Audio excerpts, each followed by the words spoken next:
طبعا فترة الامتحانات بتبقى فترة صعبة جدا على الكل، سواء اللي بيذاكر من اول السنة او اللي مطيرها خالص او حتى اللي كان بيلقط كده طول السنة اي حاجة. فترة انت مش عارف تستمتع فيها باي حاجة لان المواد كتير والوقت ضيق والتوتر وعدم التركيز كل ده بيسيطر عليك. ففي اللي بيختار ان هو يوم الامتحان يقضيها وزي ما تيجي، في اللي بيكركب الدنيا على نفسه قوي لدرجه ان هو ما بيعملش اصلا اي حاجه، وفي منهم اللي الى حد ما بيحط خطه على قد حدود امكانياته وعلى قد حدود اللي هو عايزه، وعقلك في الامكانيات اللي هو يقدر يعمل اي حاجه. والدليل على ده ان انت ممكن ناس كتيره جدا تفتح الماده يوم الامتحان وبتعدي عادي، بس مش في كل الاوقات بتنفع. فانا النهارده جاي اقول لك على حاجه، خطه معينه ممكن تمشي عليها، ناس كتير قوي ممكن تبقى عارفاها، ناس كتير ممكن تاخد منها اللي هي تكمل على اللي هي عارفاه. فانا مش هقول لك ذاكر ايه، انا هقول لك بس خطه تقلل توترك شويه وفي نفس الوقت تزود انتاجيتك. انا كنت المفروض اصور الفيديو ده من كام يوم ولكن حصل لي شويه ظروف، فاهو المهم ان هو طلع يعني. بص يا سيدي، لو انت لحد دلوقتي بتذاكر الفتره اللي قبل الامتحانات من غير اي خطه، اللي يجي على دماغك كده تذاكره ده مش صح. لازم الاول تفرغ كل اللي في دماغك او كل اللي مطلوب منك على ورقه، لان عقلك لو ما شافش الحاجه قدامه دايما طول الوقت هيحس ان هو مضغوط. وكمان طول ما عقلك ماشي على نظام وما هواش مشتت، طول ما خوفه بيقل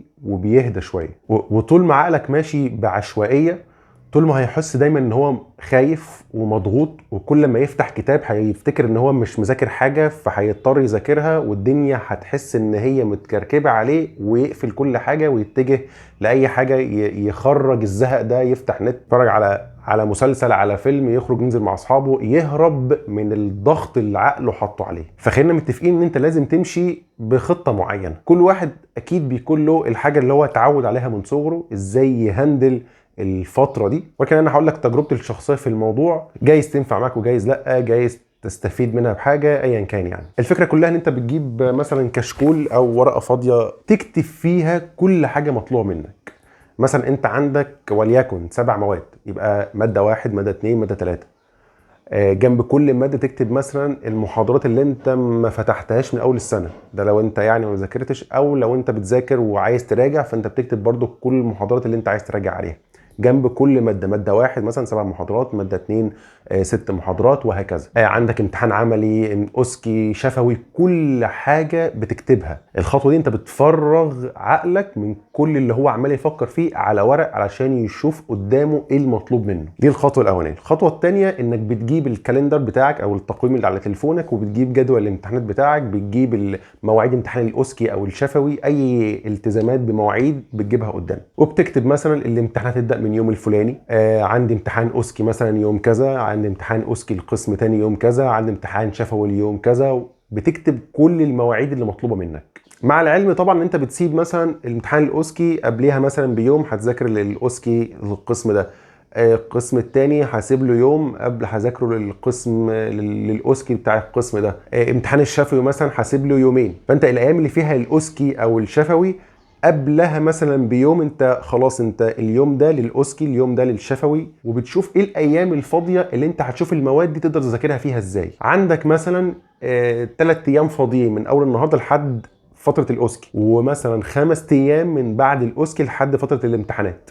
حلو، يبقى انا كده عندي توتال 3 ايام هنا و5 ايام هنا، عندي 8 ايام غير فتره الامتحانات. فانا هشوف بقى ال8 ايام دول انا هقدر اخلص فيهم ايه من المواد دي قبل ما اخش فتره الامتحانات. فبالنسبه لك ال8 ايام دول بيبقى ايام مضغوطه ما بتعرفش تعمل فيهم اي حاجه عشان بتحاول تخلص، ولكن الفرق انك بتخلص وانت ماشي بنظام الى حد ما. اكيد ال7 8 مواد بتوعك لو انت ما فتحتش اي حاجه ومزنوق في الايام خالص، يعني اكيد مش هتعرف تخلصهم في الايام دي.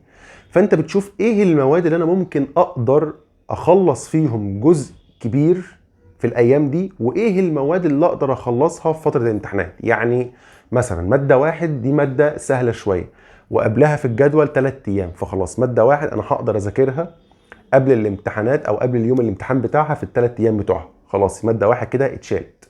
ماده 2 صعبه شويه فمحتاج اذاكر نصها قبل ما اخش الامتحانات، يبقى خلاص هي مثلا 10 محاضرات، فانا محتاج اخلص 5 محاضرات منها في الفتره اللي هي سواء ال3 ايام اللي هو ما بين دلوقتي لحد الاوسكي، او ال5 ايام من بين اوسكي لحد فتره الامتحانات.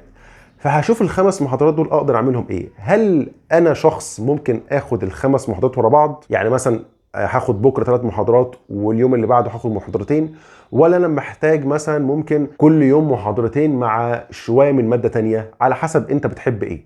بس الافضل انك بتفصل، يعني تاخد مثلا وليكن هي 5 محاضرات تذاكرهم، فانت محاضرتين وتاخد ماده تانية وهكذا، على حسب انت بتعرف تذاكر ازاي. يعني ادي كده ماده 2 عرفت ان انا 5 محاضرات في الفتره اللي قبل الامتحانات، والخمس محاضرات التانيين هحاول اذاكرهم قبل الامتحانات، مع ان انا ابص كده على الخمس محاضرات اللي انا ذاكرتهم دول، ده في حاله لو انت ما فتحتش اي حاجه يعني. طيب ماده 3 اصعب واصعب. لا دي انا لو ذاكرت منها محاضره واحده بس يبقى حلو قوي، ما اقدرش اذاكر حاجه تانية معاها، يبقى خلاص الماده دي انا كل يوم بيعدي هخلص منها محاضره واحده بس. يعني بكره كنت هذاكر محاضرتين من الماده 2، خلاص يبقى هاخد كمان معاها محاضره من الماده 3 الصعبه قوي دي.